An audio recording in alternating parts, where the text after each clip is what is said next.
tiako. Tafara zana tsapa fa tegna fitiavana marigny niaragnao taminahy fa tsy kisarisary.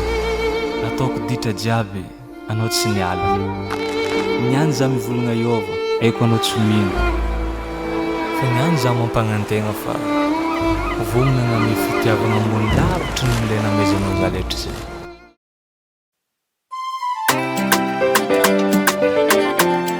Manonga Afana Production.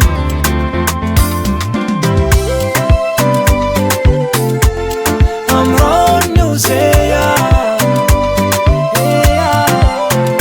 fitiavana tsy voatery ovola be, tsy voatery fanjoezoe handala be.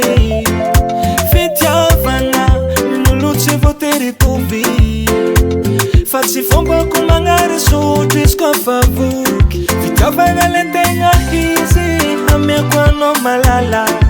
Esaka tsiky fanefitira sendra misy bagara. Zapandeha ampiasaraka iadivako mafy.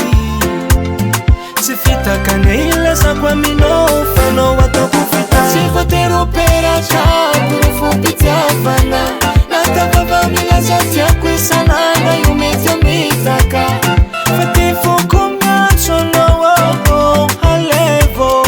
Fiatsika ataoko aminao andavanandro halevo onogno.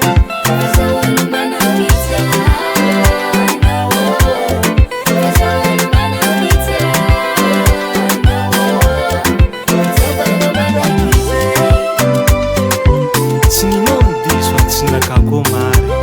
Fa izy kofa matsapa sambatra anao agnatin'ny tokantranontsika efa fiera edy zay.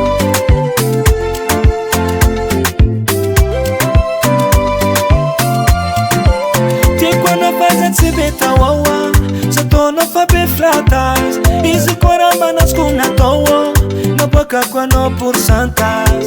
Sampagnategnanao raha tsy vitako, fa zavogno nagnajanao.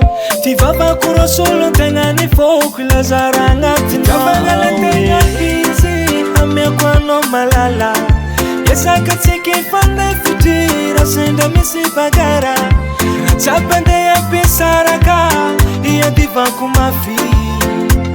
Tsy fitakane ilazako aminao fanao ataoko fita. Tsy voatery operatra porofo fitiavana. Natavava milaza tiako isan'andro io mety amitaka. Fa ty foko miantso anao halevo.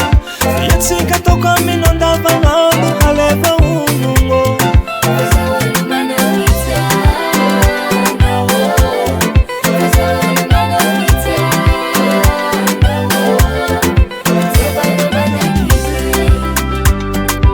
Fifagnajana fifatokisa.